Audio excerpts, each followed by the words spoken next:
గౌరవ ముఖ్యమంత్రి చంద్రబాబు నాయుడు గారు ప్రాతినిధ్యం వహిస్తున్నటువంటి కుప్పంలో వరుసపెట్టి కొన్ని అమానవీయ సంఘటనలు జరుగుతూ ఉండడం అత్యంత బాధాకరం.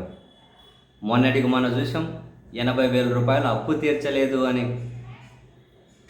ఒక మహిళను వాళ్ళ కొడుకు స్కూల్ నుంచి టీసీ తీసుకొని వస్తూ ఉంటే చిన్న పిల్లోడు కొడుకు ఉండంగానే చెట్టుకు కట్టేసి కొట్టడం ఎంత దారుణం అంటే డిఫైన్ చేయలేనంత అమానవీయం అది. ముఖ్యమంత్రి గారు కూడా సీరియస్గా స్పందించారు. నేషనల్ వైడ్ ఇదో పెద్ద డిస్కషన్ కారణమైంది. జాతీయ మానవ హక్కుల కమిషన్ నోటీసులు జారీ చేసింది.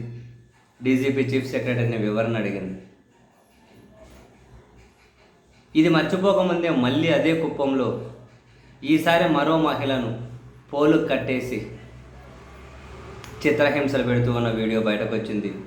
వైఎస్ఆర్ కాంగ్రెస్ పార్టీ వాళ్ళ అఫీషియల్ ట్విట్టర్ హ్యాండిల్లోనే దాన్ని షేర్ చేసి, కుప్పంలో మహిళలపై ఏంటి ఈ అరాచకాలు చంద్రబాబు, మొన్న భర్త చేసిన అప్పు తీర్చలేని చిన్న బిడ్డ ముందే తల్లిని చెట్టుకు కట్టేసి కొట్టారు, ఈరోజు కరెంటు పోల్కి మహిళను కట్టేసి చిత్రహింసలు, చంద్రబాబు అధికారంలోకి వచ్చాక మహిళలపై ఏం చేసినా చెల్లుబాటు అవుతుందని నిందితుల్లో భరోసా, దాంతో ఇష్టరీతిన వేధింపులు, నిందితులకు ఇది నువ్వు ఇచ్చిన ధైర్యమే కదా అని చెప్పి ఆ వీడియో పోస్ట్ చేశారు వైసీపీ సోషల్ మీడియాలో.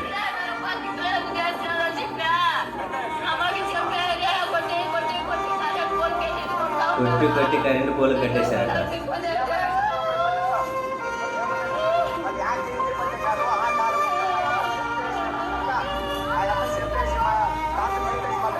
ముసలావిడే పాపం, పెద్ద ఆవిడ.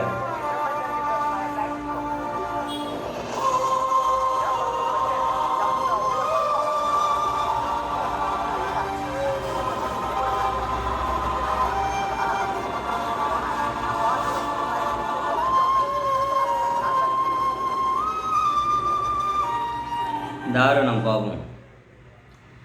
కుప్పంలో అట ఎందుకు వరుస పెట్టి ఇలాంటి సంఘటనలు జరుగుతూ ఉన్నాయి? ఇంత అమానవీయంగా చెట్లకు కట్టేసి కొట్టడమేంది? ఎటు వెళ్తున్నారు?